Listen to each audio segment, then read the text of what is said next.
YouTube, what is going on? We are back for another day, and it's everybody's favorite day to skip. It's leg day. You know that if you've been following along so far that I love leg day.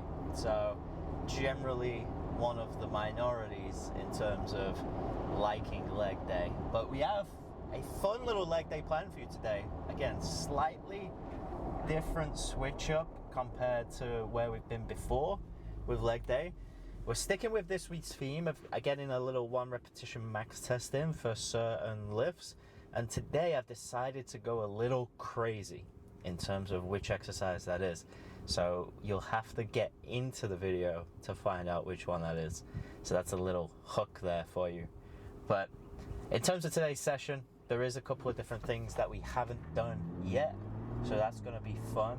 And then we are going to be starting a different program next week, just kind of evaluating where I've been at the past few weeks, starting this kind of prep journey. Obviously I've been kind of on a training block before this, so I'm going to be introducing slightly different program, a little bit more volume focused, and going back to the kind of PPL split.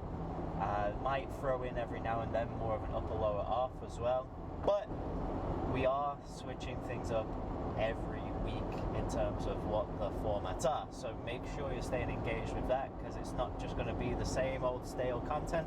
If it does become that, I'll make sure to drop different videos and not just do lifts.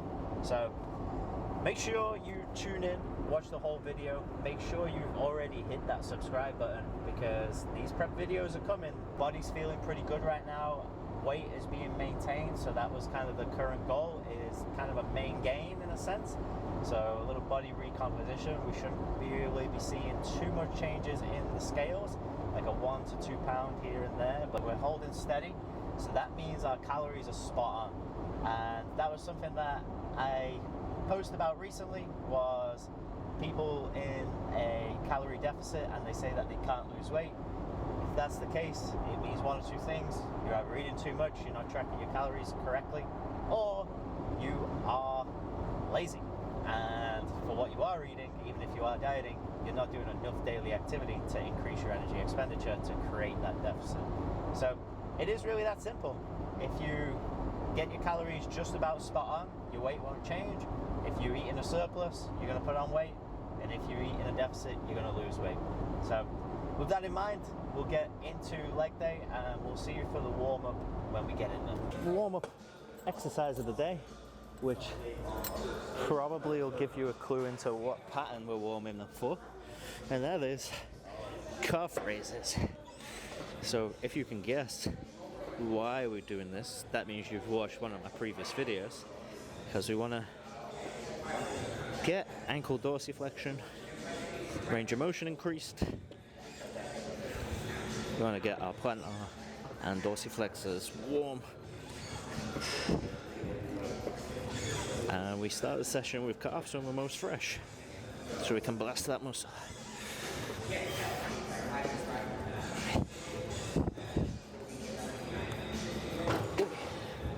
Alright, so we only need to do one set. We're going to do a quick outfit change in terms of get our lifting shoes on, and then we'll get into the original plan was going to be pendulum squat, but the machine is taken and I'm not wasting any time, so we're going to go hack squat instead. Let's see where we're at.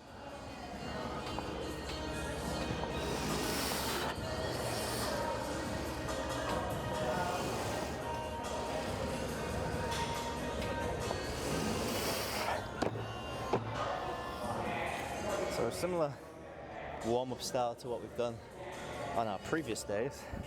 So it's just little adds each set. We gotta make sure we find some plates. And we keep the rep range is super low, so we keep a lot of reps in reserve left in the tank, because then as we get to our kind of heavy singles, we want to make sure we're maximizing performance there.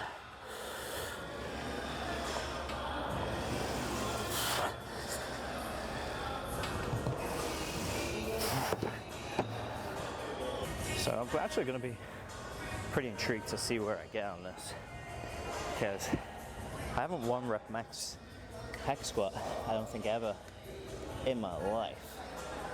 So we're gonna see what we have in the tank. Again, this might look fairly boring, but we want to make sure we give plenty of rest, because what we don't want is to undershoot the rest and then we don't get our true 1 repetition max. And you can kind of gauge it as well, like if you're in kind of that 90% range, it's going to feel like maybe you don't have a rep left in the tank.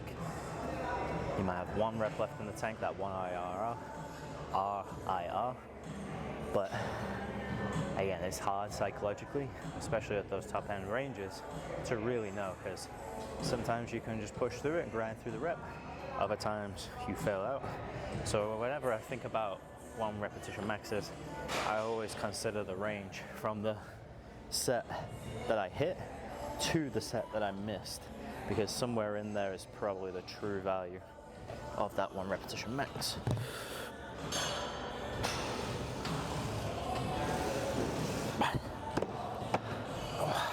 I was hoping to do the pendulum squat because it is infinitely harder than the hack squat, but this will still give us a good number, and hack squat's in the program, so it's completely fine.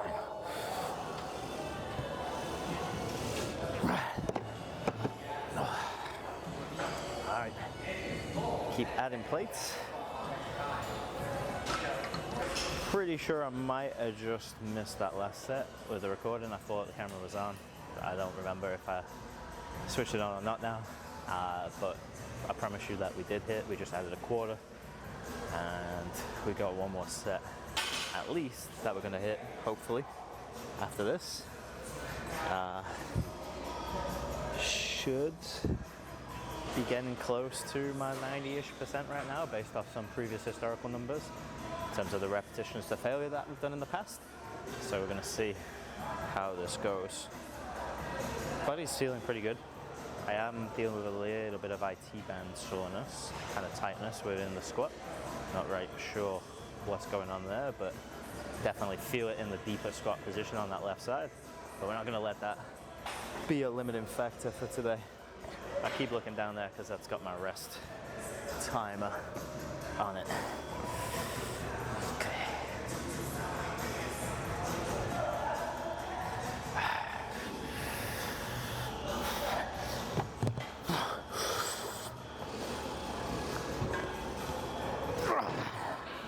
Damn. I have that. I definitely have that. Fuck.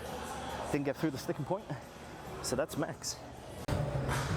Alright, so the quarter was too much of a jump, so taking some off, put a 10 and a 5 on. So we're going to see if we can hit this one. I'm just going to not try and pussy out in the bottom.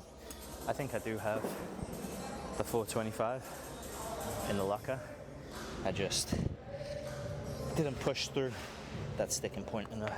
And the thing is, in the hack squat like this, you get stuck in that bottom position, you're done. You can't get out, you can't bounce out of the bottom. But luckily for us, we have a machine that isn't going to crush us if we do fail. Alright.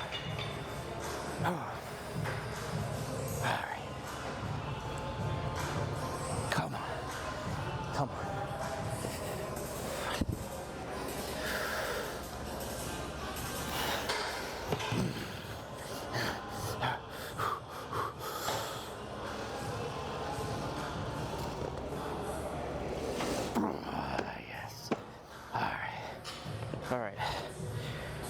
So we know our range is between 400 and 425 for that 1 repetition max, so I'm happy with that.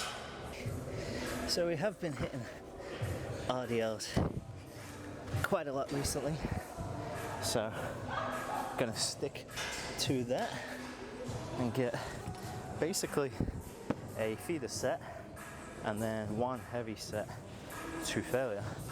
So 2, maybe 1 true effective set in terms of our working weight.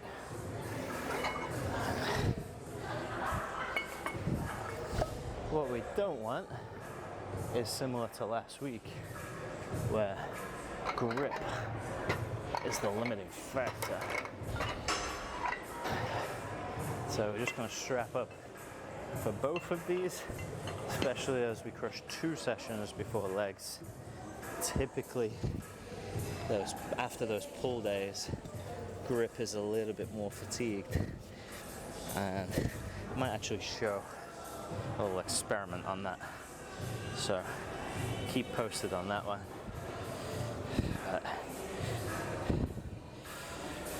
Just gonna hit roughly 6 to 8 reps here, so nothing crazy. Should be well within my capabilities in terms of that rep range, and hopefully we're not too fried from 1 repetition max testing.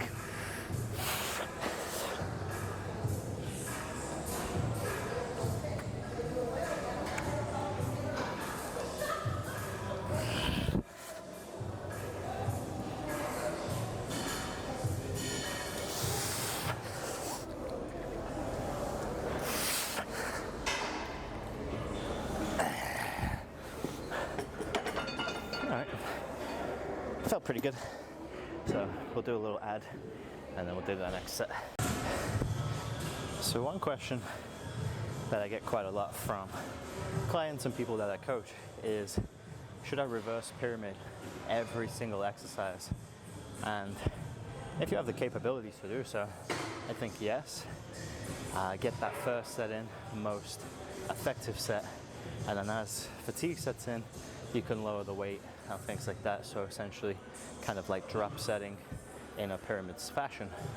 Now the thing is, you have to be warm, so sometimes you have to get up the pyramid too, and some exercises are a little safer than others. So I'm making pretty big jump here in RDL, and I know that this should be around about 85% my max, maybe a little bit less. But if I made anything bigger than that as a jump, then I'd know that I'm probably putting myself in risk, so I'd add another feeder set. So depending on how big of a jump you want to make, you wouldn't go from 30% you want rep max to 90% you want rep max. That's a little bit crazy. But then a 60 to an 80 should be fairly fine, especially if you're using straps. But some people want to wear a belt, things like that. I currently am not using one. Could do, and probably this would be one of the exercises that I'd generally use it. Squatting, I would probably use it as well. So that's just a little bit of filler for the rest there. So we'll get as many reps as we can here. We're aiming for a 3 to 6 range, but we'll see how it goes. Oh, why does that feel? Oh, gotta put the 25 on.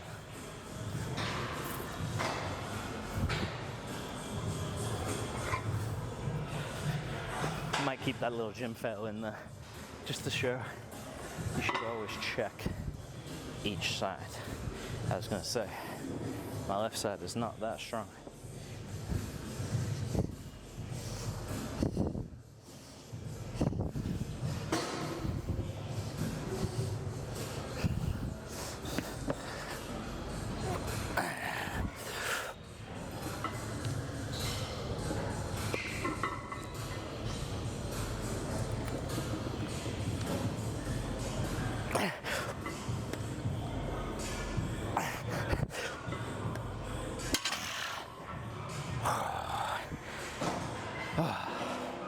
There's nothing worse than failing at the bottom, so it makes it way harder to erect the weights.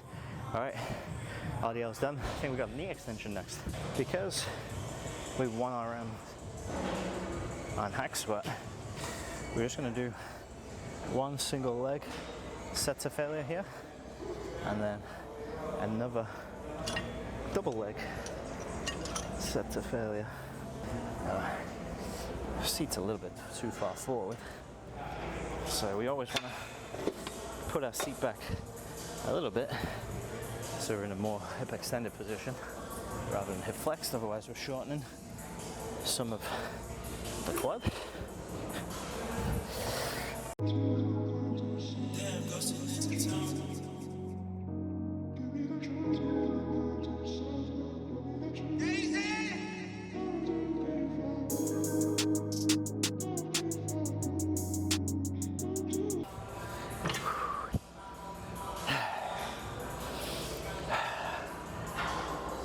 And we're actually going to take a little bit more rest between sides as well, just to get our breath back. And the one thing is we have two different knee extensions in this gym, and this one's definitely the better one from a resistance profile and curve. So I like using this one a lot more than other ones. But the go out there is the one where you can kind of lean a lot more back and then be plate loaded. I think that's the best leg extension machine that I've seen on the market.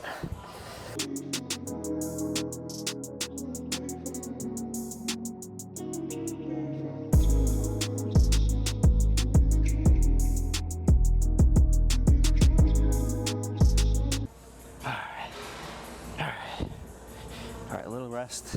We'll hit bilateral, and then we got leg curl. Got a little 2-leg set, and then we'll go into our hamstring work. So again, with the patterns that we have, kind of like the more compound movements, the squat, push, hinge, then we go into our isolated stuff. Can flip those around sometimes, put the isolated stuff early. Thing is, that kind of pre-exhaust method doesn't seem to enhance the compound exercises, but I think it still doesn't really impact the isolated joint exercises as much. So that's why I like that session format. That's my thought process is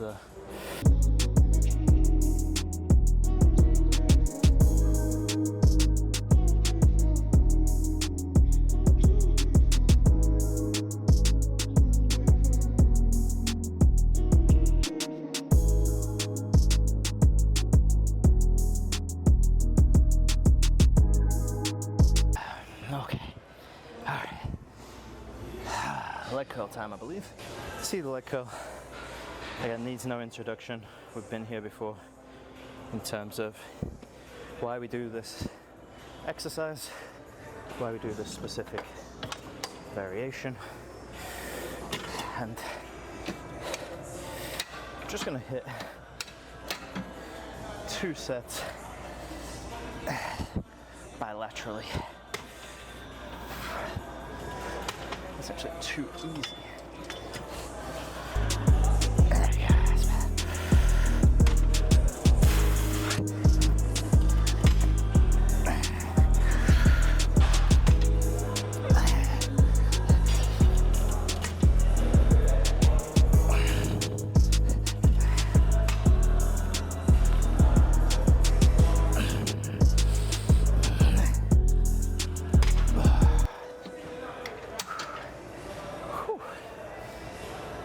Set one.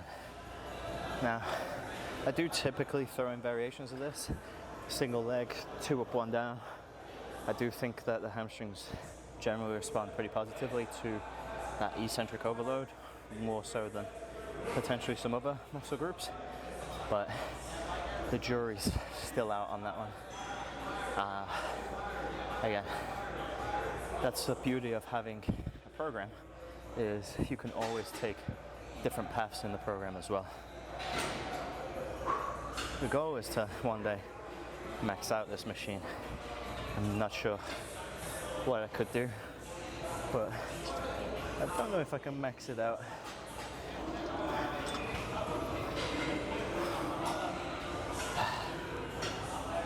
I just, honestly, with hamstrings, it's just the hardest muscle group for me to train. I feel weak generally. Don't feel like I've got much power, and honestly, the program itself probably should just have a complete hamstring day. That'd probably be my best bet, quite honestly. And it's likely because I've had a few hamstring strains in the past through playing football. soccer, football. Sometimes the British still comes out.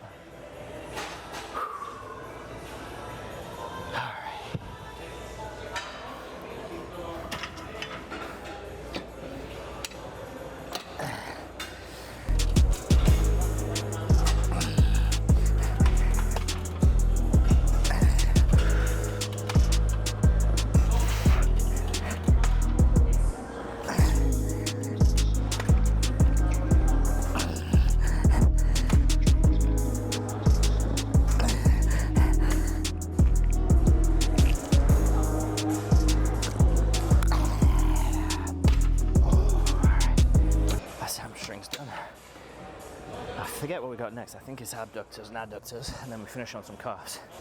We just got one set here today, so slightly different than the past ones.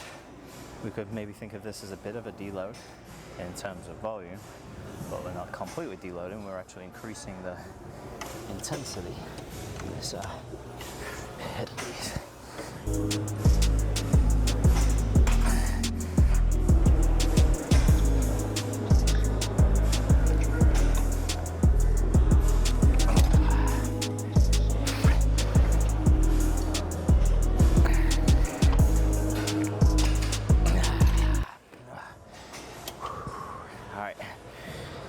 Quick set knocked out there, and then we'll hit abductors. So that was abductors, sorry. Now we gotta hit adductors. Alright, same thing here, one set.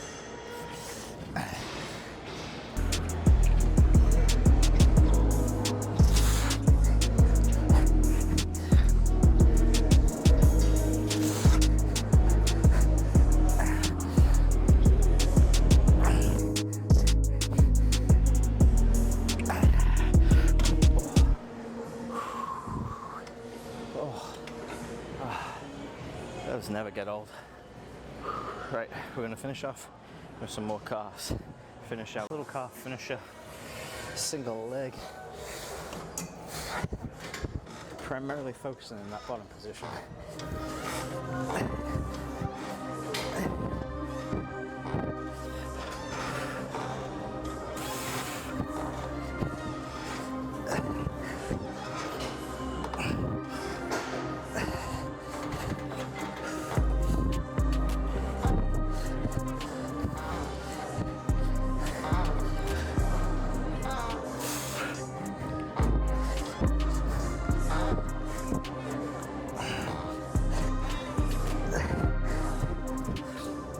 So just as we rest, we're actually going to change up foot position in the second set. So we're going to point our toes slightly out, and then we'll do a third set.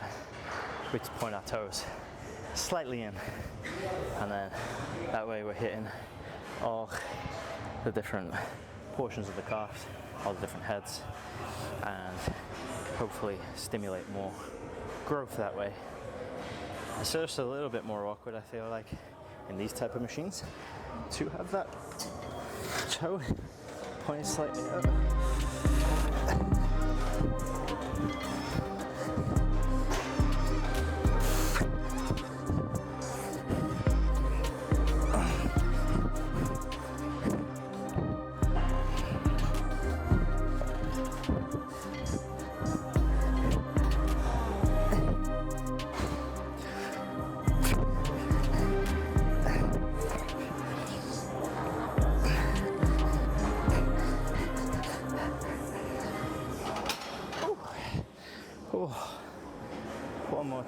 One more set, and then it's home time.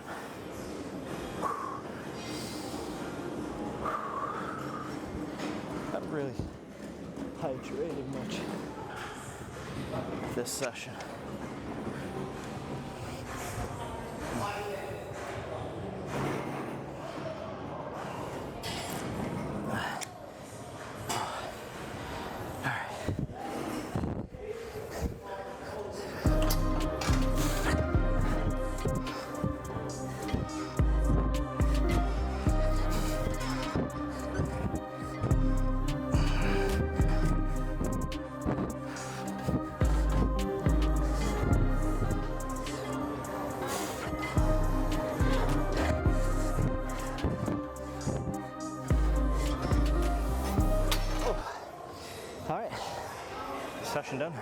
we'll break it down. All right, session done. Not the most amount of volume that you'll see me do in any specific session, but more than enough to get the job done.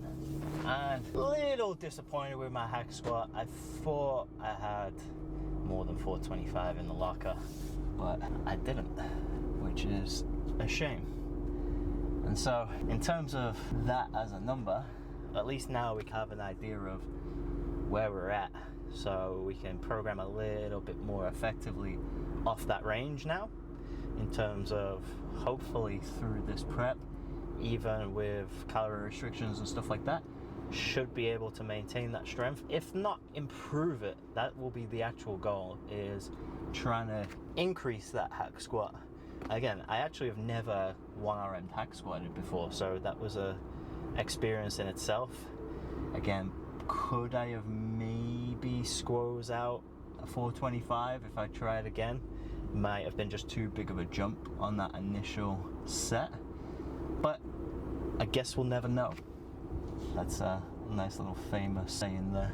So we'll figure it out. That'll always be the case. We're always an opportunity to do it again. And the thing is, I know that there's people going to watch this and say, well, one repetition max changes on a day-to-day basis anyway, so on another day probably do have 425. And that is why I generally use that range between the exercise load that I fail at and the last load that I accomplish. So in this case, I hit 400, failed at 425. I probably had 405, maybe I had 410, might have squozed a 415, unlikely to get 425. So we'll give some buffer, and then I add normally what we call competition max. I'd add 5 pounds to that failure weight as well. So it's 430, sorry. So in that case, now we have this range that on a day-to-day basis, probably you're most likely to live in.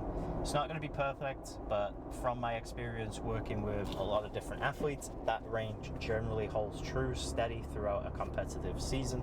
So that's where we normally will set our standards and our percentages at. And then that's where things like repetitions in reserve, RPE, and other kind of intensity gauges come into the program.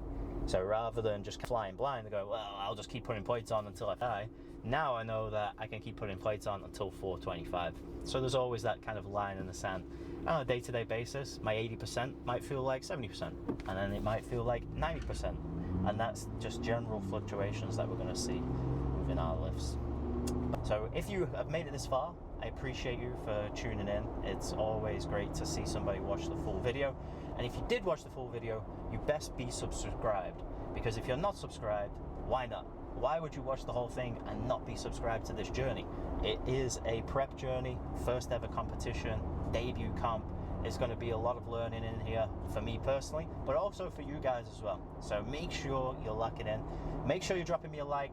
And if there are any questions, as always, make sure you comment, because you have the opportunity to get some free game from a PhD exercise scientist that is currently invested in becoming a pro bodybuilder. So with that in mind, we'll see you in the next video, which will be an off day one.